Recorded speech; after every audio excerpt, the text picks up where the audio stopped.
Hi, thank you so much for joining today. I'm Lauren Farrell, and I'm so excited to be here with Reid, Creative Director at Springboard. Uh, Today we're talking the challenges of scaling creative teams effectively to meet the increasing content demands that we're all facing today. And one of those primary hurdles is kind of maintaining that balance between creativity and scalability. And that's really just the beginning. So Brad, thank you so much for joining today. Thanks for having me. I'm super excited. Thanks everyone for joining. I really appreciate you being here. So Brad, you have more than 2 decades of experience as a director in creative fields. I would love to hear more about your experiences and how you got to where you are today. Absolutely. I don't know how old I look, but I was just told this past weekend, somebody who was 19 walked up to me and said, thought I was 26. I actually do have, I'm not 26, I actually do have 2 decades of experience. And I've done a lot over the years. So, I got my start on the agency side and kind of grew up in the agency world doing art direction, graphic design, and then eventually moved into creative direction, managing a lot of Fortune top 10 company campaigns. And so in recent years, worked with large teams. Now I'm working with cross collaborative teams that are 50 plus or so, and I've gone from a global agency all the way now to boutique agencies, and where I am today at Springboard, which is in the startup world. Seems to be where everybody's at. So what I've done up until this point at Springboard is really trying to establish their brand and marketing, something that I've been doing for a long time. And that also means trying to be a little bit more creative on the budgeting, on the management side of things, to really figure out how to put the right pieces in place in order to get things happening for the company. So whether it's marketing, brand design, or pretty much anything in between, CRO, social media, I've probably done something like that. That's amazing. And I think something so many of us face today is not necessarily being a generalist, but being a jack of all trades and figuring out, especially in smaller companies. And I know a lot of people joining here today are either work for smaller companies or startups or are founders or leaders within them. So I think a lot of what you just said probably resonates with a lot of them. But having so much diverse experience as a creative and now leading that area and collaborating on the marketing end too, we'll just kind of start off at the beginning of like why content and visual content is so important, and why is it so important for today's digital audience in particular? Well, I mean, I don't think I'm going to say anything that somebody doesn't already know, but maybe, I think I saw just this other day, the stat that we spend, 7 hours of our waking time every day staring at a screen, and that is our lives. And those of us that are lucky, we get away from that screen and we do other things in our lives. So it's so important when you're fighting for all of that space and that attention and that awareness, that what you put in front of somebody has that engagement magic, right? That it has the ability to stop their thumb from scrolling or grab them by the eyeballs and say, look at me. Wouldn't this fit into your life, or whatever solution you're trying to kind of put in front of them. And so when it comes to content, the old adage like content is king has been around, and I do think that's important, and I do think that that is definitely something that we move towards. But it also is not just like content for content's sake, but it is something that really resonates with your audience. And so really when it comes to tackling creative or tackling a marketing challenge, from my vantage point, it's always understand that audience first, and then your content will really resonate. So the high quality doesn't necessarily come into like how much money you're spending on that content, or how much money you're spending in your budget. It comes into the actual bang for your buck, and that is looking at what is actually going to perform for that audience. Yeah, that's such a good point. I think that quality over quantity piece is where we often like struggle. Like where's the right route? And there's so many challenges in figuring that out. And you've faced them and you've seemed to not necessarily crack the code, but figured out how to manage that. So in those challenges you faced in scaling them, how do you maintain quality? Like what was the direction you took to figure out how to do that? So I think some context would be great. Like, and I'm going to use Springboard, since it's most recent where I'm at today. Springboard is a adult education boot camp provider, so squarely in the adult space. And so, we help students of all kinds, diverse sets, to really figure out a new career path. And so when I was brought on board in Springboard, they had very little creative ability. They had a couple freelancers here, there. They had a couple people in-house. They had an agency here. And so my charge was, trying to figure out how to look at the quality, look at the content, and look at how all those pieces come together and how, you can really scale that, because the business was just booming. But, it's kind of hard if you're not in the creative space to understand. I think the biggest question for that context is to understand, if I bring a stranger, a contractor, somebody I don't know, somebody who's offshore, somebody who's, been doing this for a while, but maybe I don't know their temperament. Like, how do I know? How do I trust? What's the credibility there? So I think first and foremost, I would talk about building a plan, a system in place where you can kind of pull your chess pieces in and understand the scale of, kind of the challenge you have within, 3 months, 6 months, a year, and looking actually a few years down the line and say, do I have the pieces not only for now, but ones that can work for later? And so identifying what those pieces, what those roles will do, I think is important, sure. But then are they versatile enough to help with, scaling challenges? And can they wear as many hats, maybe not quite as many hats, but as many hats as you'd like them to wear down the line? So I don't know if that answered your question totally, but I think, the planning part of this, it's like there's not any one thing. I would say you almost have to kind of sit down, look at your gaps. And, when it came to Springboard, I knew there were some gaps in quality. Like the creative wasn't terrible. It was actually okay. But there were mistakes, there were errors, there were in-market errors. Our speed to market wasn't great either. So I knew I needed some pieces that could do things quickly. And I probably needed to work myself on some processes that allowed us to work quickly as well. And then I also needed some versatility because we were too stringent. We had these cost models where we were hiring agencies to do very little work, what I felt like could be done by independents on a much cheaper scale. And if I was smart about it, I could string these together, and build something really powerful. Amazing. So how did you manage those budget constraints and maybe like what you got for what you were paying without compromising on what you needed, or even building those new processes and it's still achieving what you envisioned? That's a great question. So I think the budget management part of it, um, sometimes you're given a bucket, or you have this bucket, you already have identified how much you have in play, and then you go on the market and you look how much, like, I need a website designed, or I need a social media plan, or I need to run some paid campaigns, to try and generate leads. And it gets expensive really quickly. And I think for me, what I try to look at is and maybe this is kind of too simple, but it's like the dim model, like what can I do myself, do it myself, Mhm. and how much of that, because my own cost is my own cost, and sometimes that's baked in already to what is in the business. And what kind of things can I assume in that plan, so that people that I hire aren't doing the things that I could do, and they are clearly focused on the things that make the business money in their category.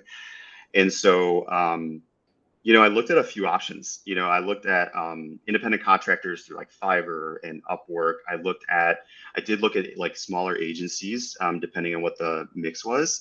I have some friends that I've worked with over the years. I have that benefit of being a creative director for a long time, and I'll get discounts that way. That's kind of a fun thing.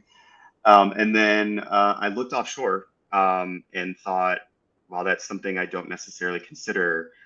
I had such a constrained budget. I felt like if I didn't really look at these resources in a creative way, and I excluded offshore, even if I had like preconceived notions, then I wouldn't be able to achieve it. And so I think one other thing I want to mention is like this idea of time boxing.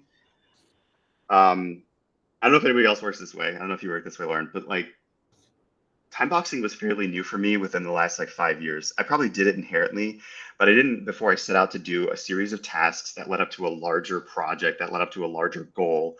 I looked at milestones, I looked at timelines, but I didn't look at time boxes. And time boxes are kind of these like micro milestones that tell you how much a task should take, even if you think you could spend more time on it. Mhm. And just by thinking about these things for myself and for those that I was hiring to do work I needed done, even if I wasn't totally sure how much it would take, even if it's not my wheelhouse, like I can write content copy, but am I the best content writer out there? No. But how much time should I reasonably think it should take? I would time box it, have the conversation with the contractor or with whoever I'm hiring and say, is this reasonable? If they tell me no, I'd ask why, but at least then I could understand how long I should budget for and how long I could build up all those milestones for so that I could actually ladder up to a budget that made sense for the project or for the entire quarter. Does that make sense? Yeah, absolutely. I love that. I think it's something that we don't think about. That's literally building scalability in your operations from a creative side that doesn't often happen.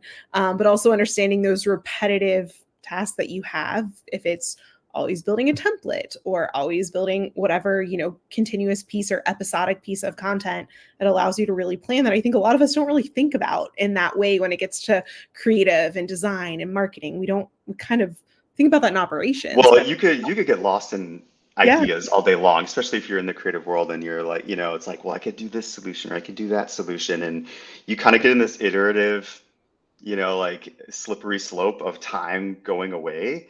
And if you're independent, if you own your own business, and time is money, you can't manage your own time that way in a creative standpoint either. So even though I love ideas and I love to get lost, can't run a business that way. So Right. yeah, looking at these like little time boxes. So I might say, designing a template for a university partner for social media should take this long if they have, and I'll talk about this in a moment because I think this is important, but if they have a brief, if they have the assets, if they have the current objective, if they know the audience, and if they know a couple other pieces and requirements, then it should take this long. Where stuff starts to get out of whack is when all these things aren't lined up at the beginning. And I quickly found that disorganization at Springboard was something sorely missing. And as a creative leader, I can't ignore, organization or process. In fact, most of the creative people I talk to who don't thrive on process, it's because they've never been around it in a way where it's organized that actually works for creative people. Once they're in it, Mhm. they typically would thrive and they'll produce better work quicker because somebody else is holding them accountable to milestones, to these time boxes, to the quality of the work, and there's other things they don't have to worry about in the communication process. Yeah, that's amazing. So I was going to ask at some point, but I think it maybe not the best follow-up question, but I think it aligns is how do you maximize ROI and efficiency in your design process? And it seems like this strategy allows you to maximize that. Yeah, if so, startup world is scrappy, right? Mhm. Things change a lot, and in an environment where it changes a lot, and you have to adapt, you tend to convince yourself you don't need something as simple as a brief. And all of this stuff kind of ladders into a brief. And I'm a big proponent of briefs, not because when I say a brief, it's like a creative brief. So it's literally a document. It's a Word document, Google Doc, that houses the essential information to get something done. And honestly, what I find is that if I don't create the brief, somebody else does, or somebody's not thinking of it, let's say, Mhm. you end up going off on tangents that waste time and they waste effort, and or you redo work later because you didn't properly think of the questions that would actually get you quicker to the answer. So something as simple as like, who are we making this for? I don't know. I don't know who the audience is for. It's for everyone. That's not a great answer when it comes to how marketing and design works today. If that's your answer, you're likely not going to be successful on your objective, which, by the way, did you put your objective in the brief? Um, so there are many brief templates out there. My favorite ones are the simplest, and they simply go down an objective, your audience, your strategy for that audience, and insights if you have them. And those insights can be qualitative, but the quantitative ones are the best since we're a data-driven world now. And that often will lead a creative person to whatever you need them to do, within the constraints of a few other things like, what are your specs for the format? What channels are you going into? I think sometimes briefs are ignored because you can overcomplicate them. Um, Simplify. And, I don't know how many of you have felt this with your creative teams, but I think for ROI, tons of lost work when the brief isn't there, but also when the process changes midstream. Let's say now your brief is wrong. You gotta like throw it out. That happens all the time, right? Or the ideas aren't coming. What you're getting, maybe you're hiring somebody or you're working with somebody and the design's not there, or the writing's not there, or it's just like there's something about it. Your antenna goes up. Maybe you're not in the creative world, doesn't feel right, and you're like, I'm wasting time here. The ROI is not there. I throw out the brief. There is a time and a place to just throw it out, clean slate, start over, and simplify even more. Can you boil it down into a few key things? And more often than not, when you make those calls as a leader to say stop, to say no, you are getting ahead of bad ROI and maximizing the time that you have. Yeah, I love that. Sometimes we feel like we have to just like continue to iterate on the same thing because we already put time, but we don't realize how much time we lose if we don't just go back to the beginning and start over and start fresh. Yeah, a good measure of that is like if you feel like you're wasting time on redirection, time and time again, and somebody's not getting it right, there's two things. One, you could have you know, not the right asset in there. But I find more often than not, in terms of that resource, you haven't given them what they need to do the better work. And so I'm a big proponent of the upfront work. Put in the time upfront. It will pay dividends down the line. You'll actually see a lot more in the process later on down.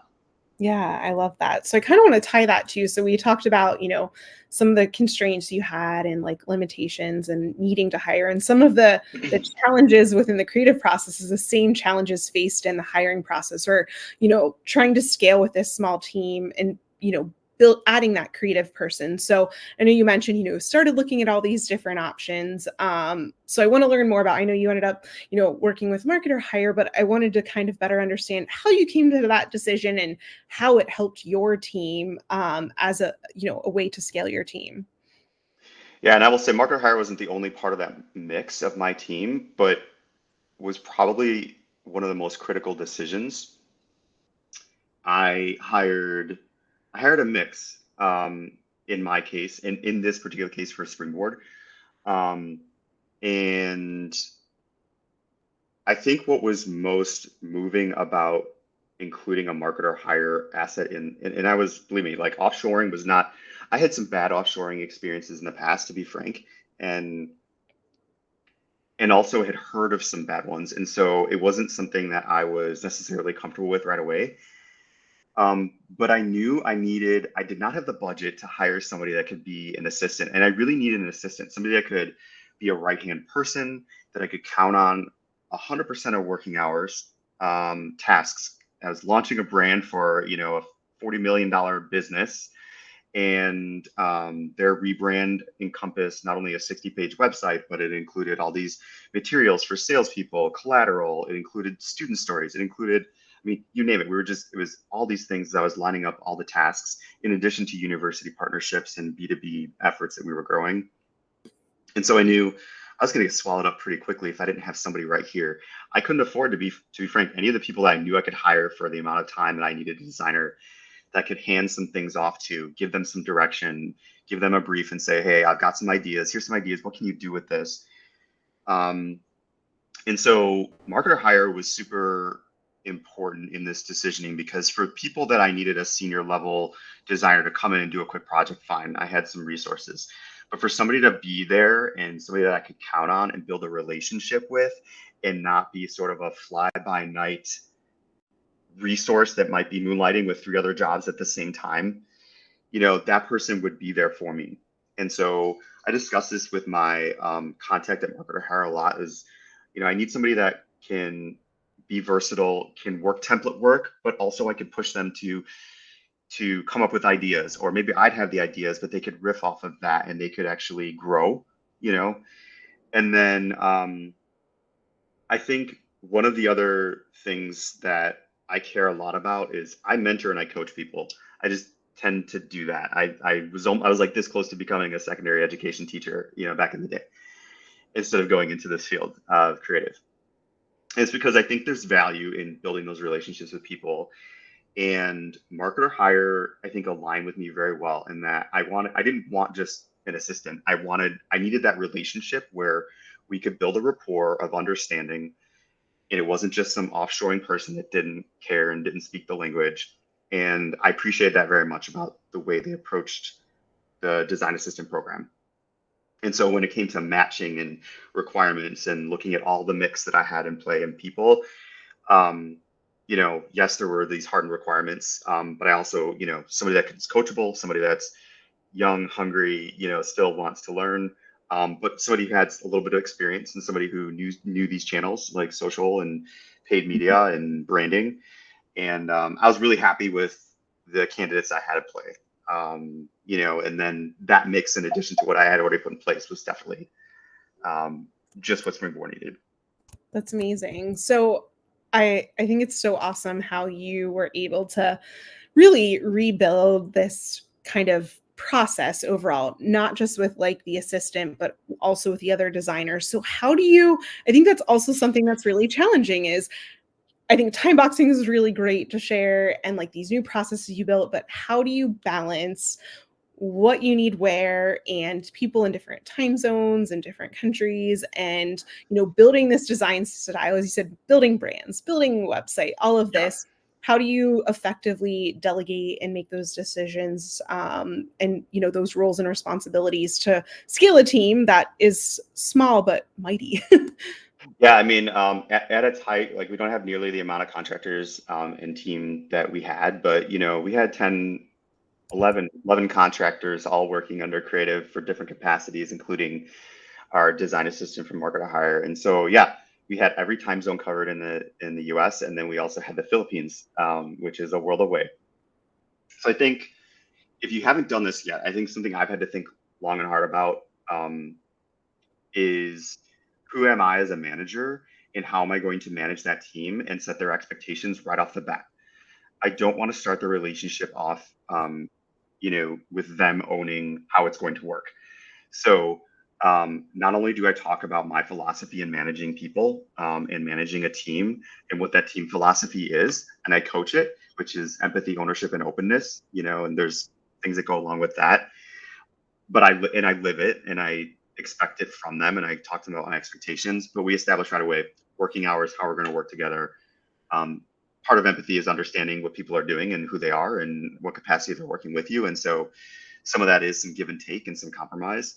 But the kind of like the hardened answer to that is like Asana, Monday.com, ClickUp, any of these tools, Trello. I've used a lot of them over the years. Here at Springboard, we use Asana.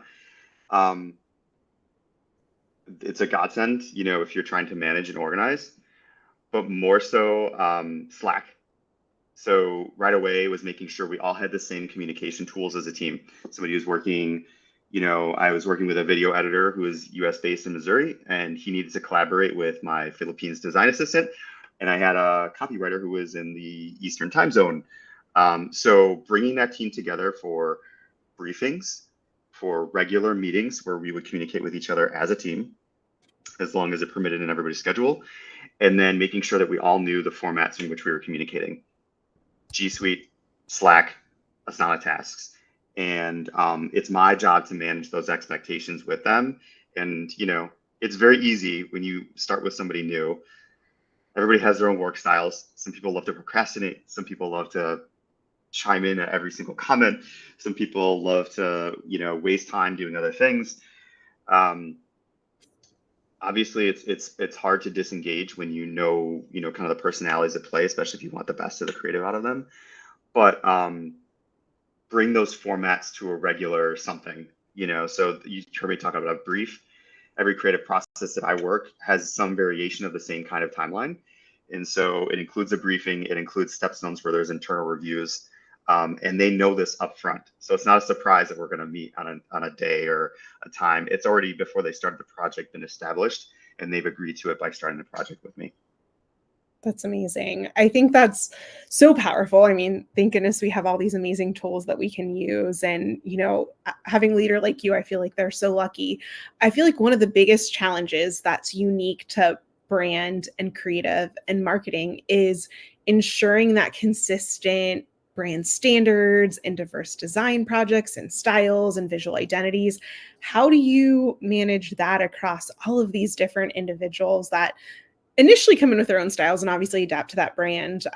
But what techniques and processes do you build in place to kind of manage that? So my advice, because this is hard in today's like digital world, everything is moving so fast, and you have all these pieces in different places.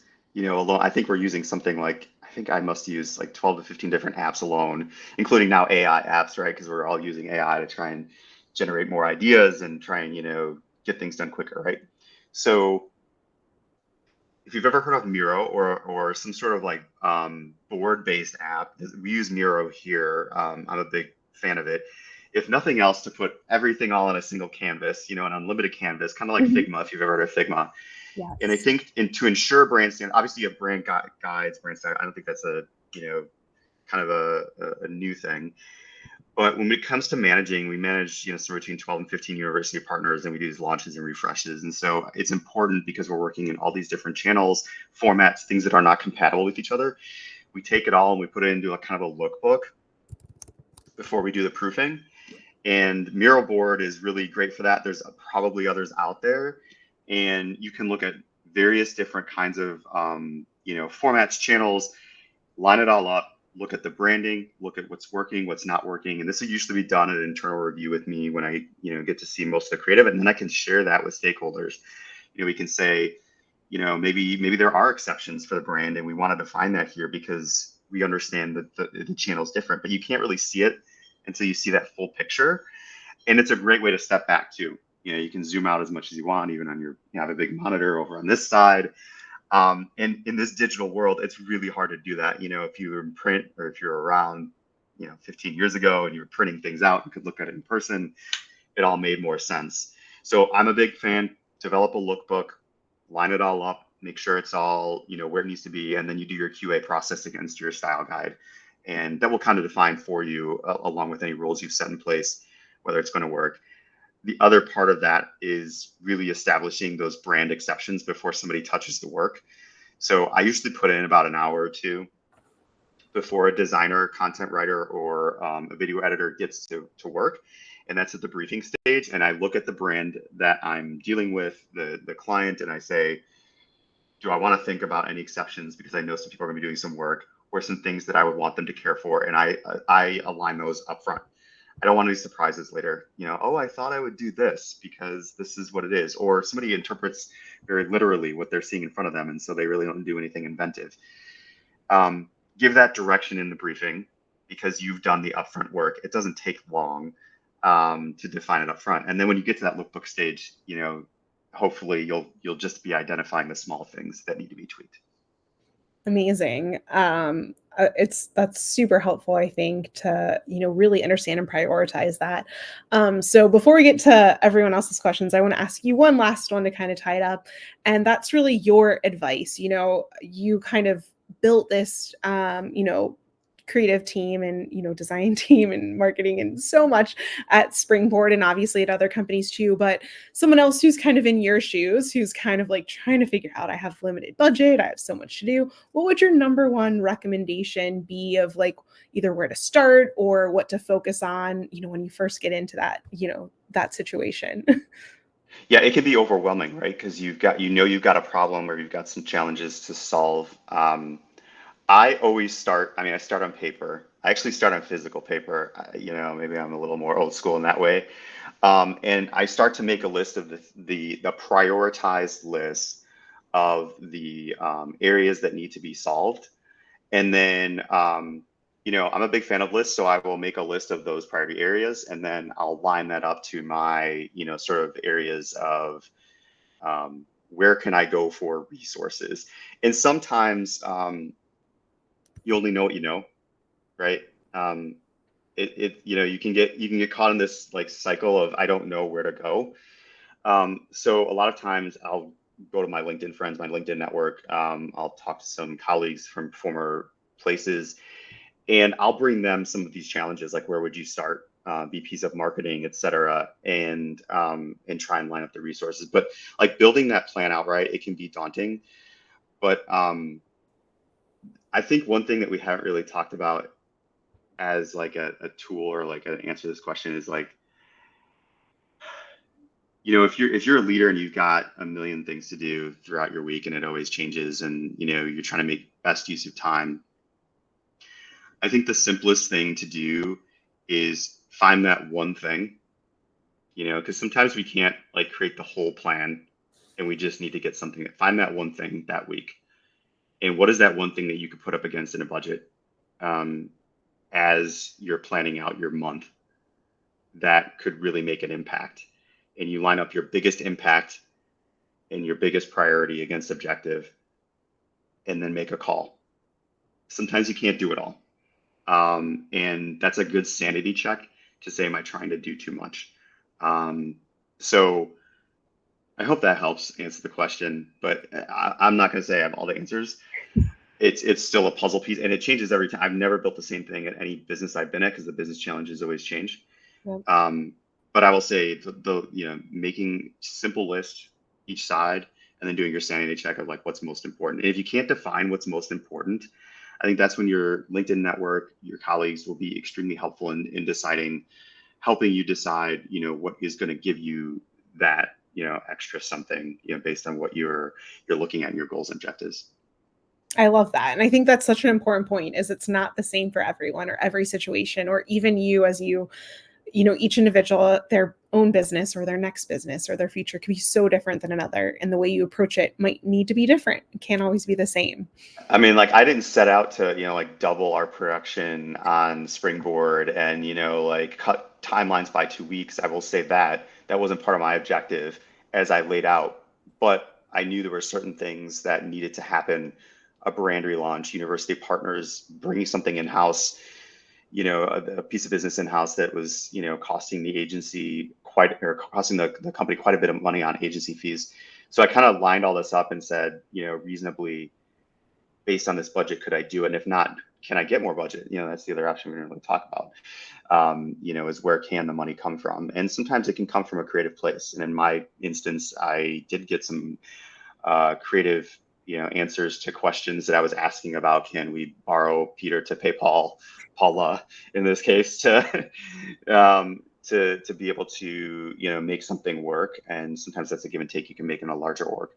Yeah, amazing. Well, I want to highlight, because you mentioned it, we did do a case study with Brad, and I think it's a testament to his skills as a leader and a creator. And he, as you mentioned, he increased production 200% while he cut costs of 70%, which is honestly incredible. As a marketer and leader, I think that's such an incredible achievement, and kudos to you on that. And you've built such an incredible process and team and I will say like that a lot of this is attributed to holding well to a process that supports the people to create in a way that is going to not only be efficient, but also gives them the space to be creative. And if they're too bogged down in, things that don't mean or matter to them or makes it a waste of time, then you're just throwing money out the door. So it's the upfront time and that process, and that will give you dividends over time as you start to build. I love that so much. Anything I didn't ask that I should have before I get to these questions? I think you covered a lot of ground. I think we can get the questions. Okay, well, we'll get started here.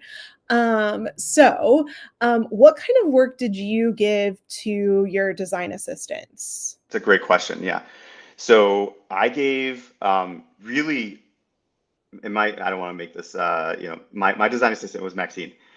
Maxine, she handled a lot of template work initially. We hired her for a very specific part of business that was going to be owned. And so I think that that was the main part of her work, is like paid social media templates, trying to build out basically 50 to 60 ads per partner, per refresh, per launch, in addition to some other templated work that might involve like email banners. But these were like, I don't want template's a bad word, but it to some people, but it's actually, in this case, we needed them to be templated because we needed to have them repeatable from a brand asset standpoint.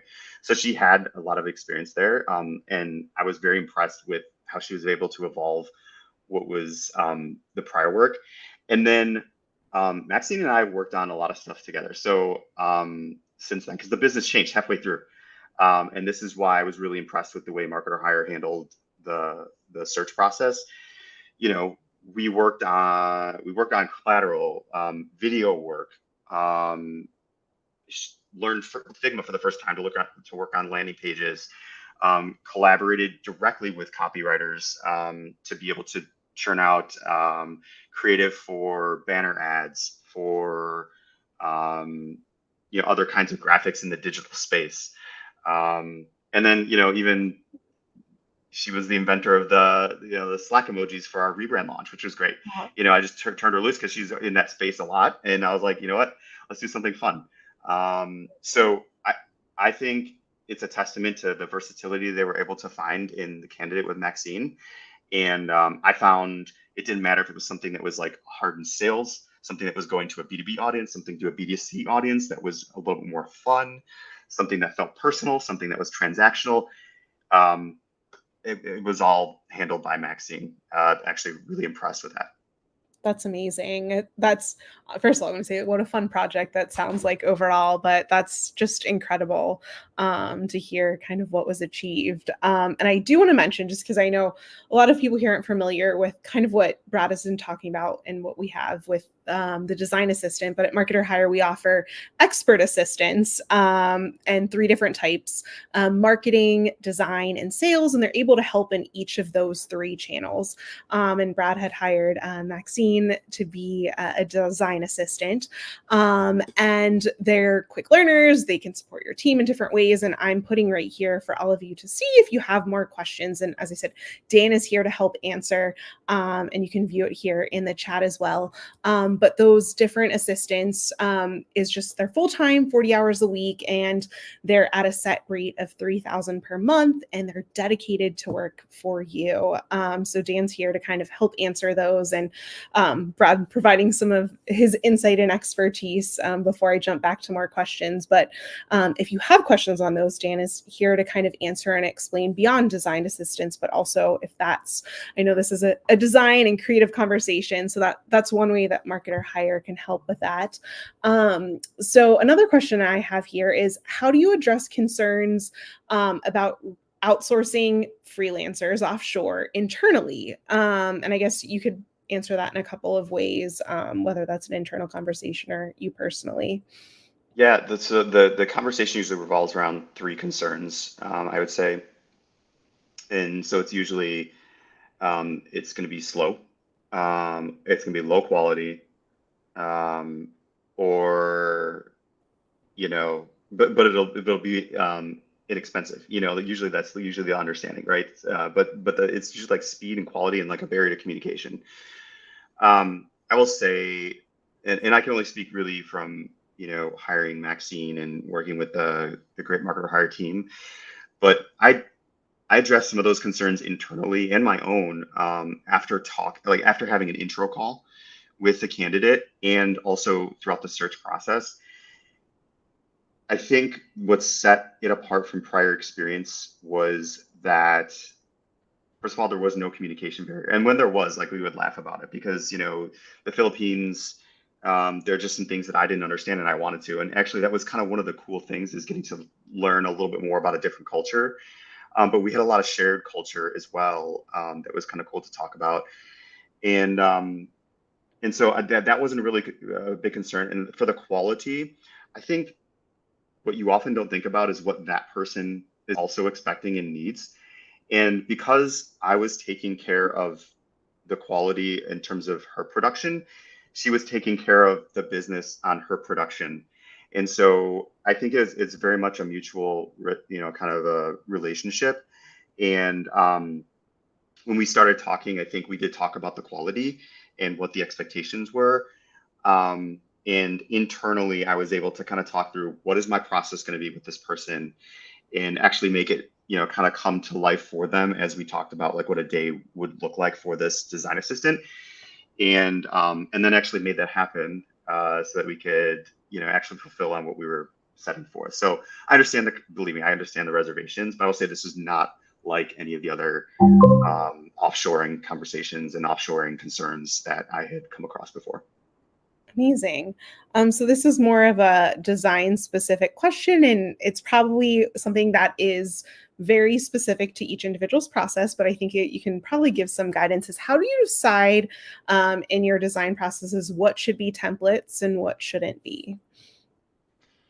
That's a good question. It does depend on what it is. I know there's users probably on here right now that use Canva, right? Canva is great when it got started as like template land. I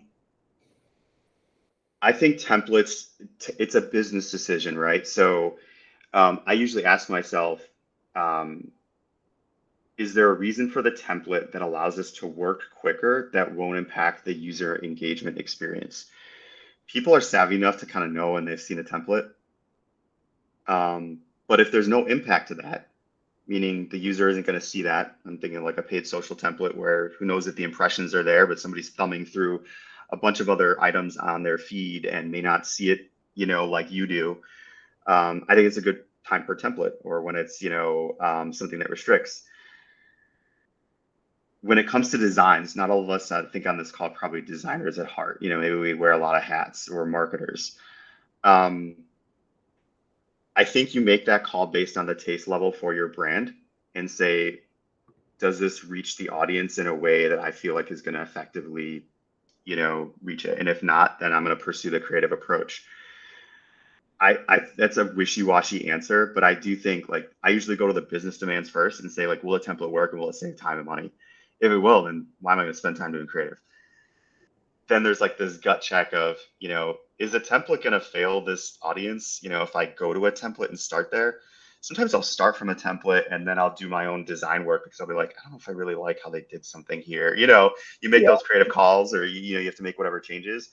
No doubt templates save us time in this AI world and in this world where we're just running and doing lots of things. But do what's best for your audience because it will eventually show out in performance if you can't answer the business question first. Amazing. Okay. I have a question here. What was and I think you kind of answered this, but I'll ask it and you can keep it brief. You don't have to go too far if you feel like it was a repeat. But what was your favorite part about working with your marketer hire design assistant? My favorite part was having a real person unexpectedly on the other side of an offshore design experience and being able to share, like Maxine and I will stay friends for life. We built a great relationship. I got to know her family. She got to know mine. Part of doing good work is understanding what makes people motivated. And so, especially in the creative space. And so I always dedicate a little bit of one-on-one time to understand what's going on in someone's life. And I share what's going on in mine. And it's pretty cool to meet somebody a world away and be able to collaborate with them. It makes it easier when you're in the trenches and trying to get some work done and it's really bad timelines, right? It's easier to give more towards that person when you understand each other more. And so that was surprising, but it's also one of the things I was most thankful for. Amazing. So one last question here, and it's how long did it take to ramp up and for you to feel like they understood your brand and executed up to speed? I know that's always a tough part of bringing new people in. Yeah, that's a great question. In this particular case, I give people about a month to orient. Not only did Maxine have to learn a new business because we're a business model she hadn't ever, done anything with, and a brand, but also learning multiple other brands on our university partnership side that are different. And then there's a whole process and everything. So I give people some leeway. Usually we'll do some training for a couple weeks, and then I expect a couple weeks after that in my bottoms up approach, it's you're raising your hand to ask me if you need help. Mhm. And I'll give you every opportunity to say, you need help with something. But usually it's about a month to understand how it all works and, what's what. That may seem like a long time for some people, but I would say for an offshore design assistant, that was actually quicker than I expected. I expected a couple months. If they're based in the US, it may take them a little quicker time. But offshore, you just have to give them some time, even if you're in it every day with them. And yeah. Amazing. Well, I cannot thank you enough, Brad, for joining us and everyone for questions and joining us. And if you have more, feel free to reach out. We try to do these every week, but Brad, thank you again. Your insights and just direction for processes. And I definitely learned a lot. So really, really can't thank you enough. Thank you. Appreciate it. Awesome. Well, thank you, everyone. Have a great rest of your day. Bye.